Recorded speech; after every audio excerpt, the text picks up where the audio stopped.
피고인 윤석열을 무기징역에 처합니다. 피고인 김용현을 징역 30년에 처합니다. 피고인 노상원을 징역 18년에 처합니다. 피고인 조지호를 징역 12년에 처합니다. 피고인 김봉식을 징역 10년에 처합니다. 피고인 목현태를 징역 3년에 처합니다. 피고인 김용군과 피고인 윤승영에 대해서는 무죄를 선고합니다. 피고인 윤석열 무기징역, 피고인 김용현 징역 30년, 피고인 노상원 징역 18년, 피고인 조지호 징역 12년, 피고인 김봉식 징역 10년, 피고인 목현태 징역 3년, 피고인 김용군, 피고인 윤승영은 강무죄. 이 판결에 불복하는 경우에 오늘로부터 일주일 이내에 이 법원에 항소장을 제출함으로써 항소할 수 있습니다. 그리고 피고인 김용군, 피고인 윤승영에 대해서는 무죄 판결의 요지를 공시하려고 합니다. 이에 특별한 이의가 있으신가요?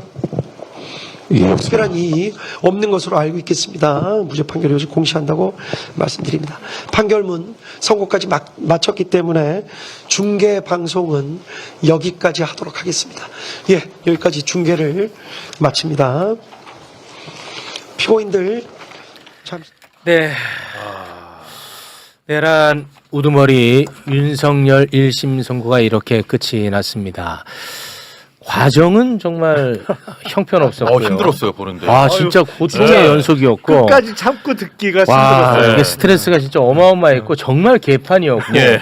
나와서는 안 되는 말들이 굉장히 많았고요. 심지어 가해자들을 굉장히 걱정하는 맞아요. 그런 이야기도 많이 했었는데 그래도 선고는 네네. 윤석열 내란 우두머리 무기징역이 나왔습니다. 네.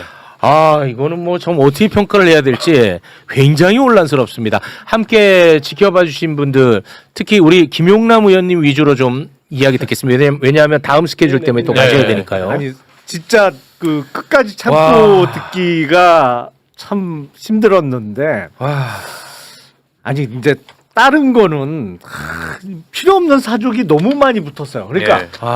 현직 대통령이 내란죄를 저지를 수 있느냐, 네. 내란죄의 주체가 될 수 있느냐, 그거는 우리 헌법상 명백하잖아요.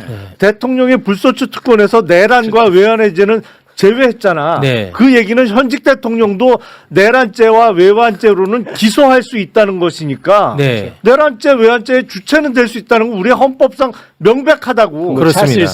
이거를 얘기하는데 고대 로마부터 중세 그리고 영국의 찰스 1세가 나는 내란 또는 썬킴인 줄 알았어. 썬킴. 반역죄로 처형된 얘기를 저 얘기를 왜 하나 도대체. 네. 아니 판결문에 저런 걸 왜 쓰나 도대체.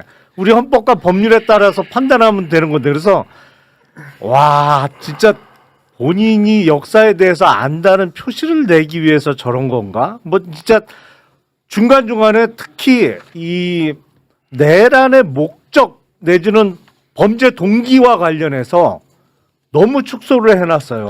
굉장히 그러니까 심각합니다. 네. 네. 범행 동기가 지금 당시 야당이 고위공직자에 대해서 지속적으로 탄핵 소추를 하고 정부의 예산안을 삭감하는 등 그거에 욱해서 네. 그러니까 우발적인 범행이라고 판단을 한 거잖아. 그렇습니다. 이 내란을. 그래서 네.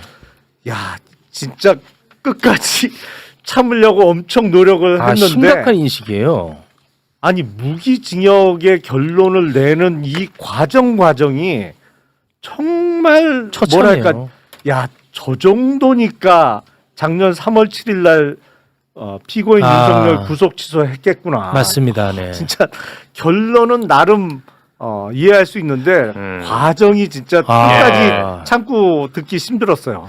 아니 그러니까 저는 앞에 이제 계속 놀라운 것들을 다 적었어요. 할 얘기가 너무너무 많은데 저는 그 내란의 피해가 굉장히 극심하기 때문에 엄벌에 처한다고 하면서 단 한 번도 그 피해와 국가적 비용에 대해서 국민과 국가 위상에 대한 이야기가 없어요. 예. 그 비용을 그 피해를 뭘로 받냐면 계엄군들이 이렇게 지금 재판을 받고 있다, 수사를 받고 있다는 것으로 이야기를 하는 데서 와, 거기서 저는 그냥 깜짝 놀랐어요. 그 인식에. 지기현 부장판사가 지금 어디에 발 딛고 서 있는지를 여실히 보여주는 대목인 것 같고요. 저는 충격이었어 거기서. 저는 그 행간을 또 읽은 게 지금 진행 중인 정부의 예를 들면 국무총리 산하에 무슨 TF 구성해가지고 그렇지. 발표도 했었고 네네. 지금 또 추가적인 뭐 징계 요구 수사 의뢰 이런 부분들이 네. 네. 진행 예정돼 있고 이런 것들을 저는 불만을 표한 것 같아요. 불만을 표한 거예요. 네, 저는 그렇게 사실상. 봤습니다. 네. 제가 제일 놀라웠던 지점 중에 하나는 계엄 선포 자체가 대통령의 그 긴급조치권의 일환이기 맞아. 때문에 그렇습니다. 그 자체로 내란죄를 구성할 수 있는 거냐, 사법심사의 대상으로 삼을 수 있는 거냐에 대해서 네. 이런 황당한 논리로 그걸 면죄부를 줘버렸어요. 그렇습니다. 네. 요건 절차가 중요하지 않대. 맞아. 그거를 중요하게 여기면 앞으로 계엄 선포하는 대통령이 위축될 거래. 네. 이 미친 겁니다 이거는. 저는 그때부터 좀 완전히 이상했어요. 전근대적인 사법관을 가지고 있는 사람인 것 같고요. 심각해. 만약에 이 논리에 따르면 예를 들면 국회를 상대로 하지 않는 불법적인 계엄이 있을 수 있거든요. 그렇습니다. 전혀 비상계엄 선포를 할 만한 국가적 상황이 아님에도 불구하고 네. 자신의 뭐 여러 가지 그 사욕을 위해서 뭐 네. 장기 독재 집권이라든지 등등을 위해서 한다라고 하면 가능하다는 거야. 절차적 실체적 요건이 불비한 계엄 선포도 대통령의 권한 네. 그렇습니다. 비상 긴급 조치권의 일환으로 할 수 있기 때문에 내란이 성립하지 않기 때문에 네. 면죄부를 준 꼴이에요. 아 진짜 그렇게 얘기했어. 여기서 입이 떡 벌어지더라고요. 아, 저는 깜짝 놀랐어요. 가장- 그러니까 국회에 네.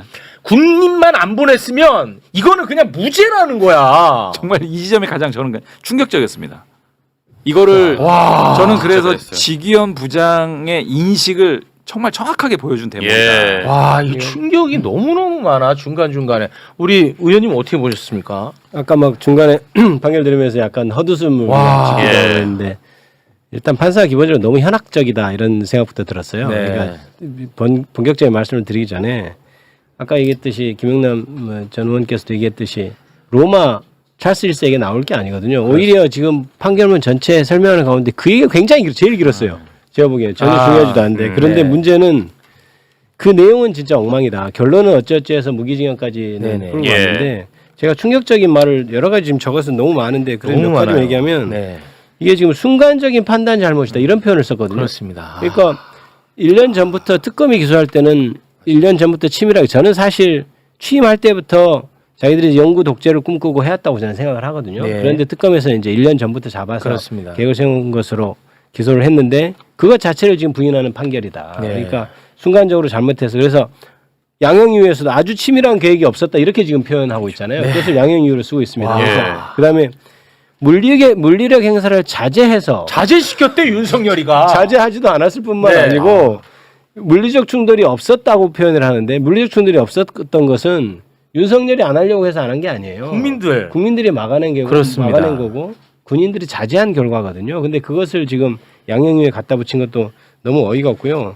지금 우리 이용호 의원께서 말씀하셨듯이 계엄이 왜 폭동이냐에 대해서 얘기할 때 실질적 형식적 요건 그걸로 따지지 않겠다는 것도 충격을 받았습니다. 아. 사실 왜 그러냐면 실질적 형식적 요건을 따지지 않으면 이 판결 자체가 모순된 판결이 나와요. 왜냐하면 실질적 요건이 결여됐기 때문에 이게 위법하다라고 판단해서 하지 말아야 된다는 게 지금까지 우리의 전체적인 판결의 어떤 맥락 같은 거였거든요. 예.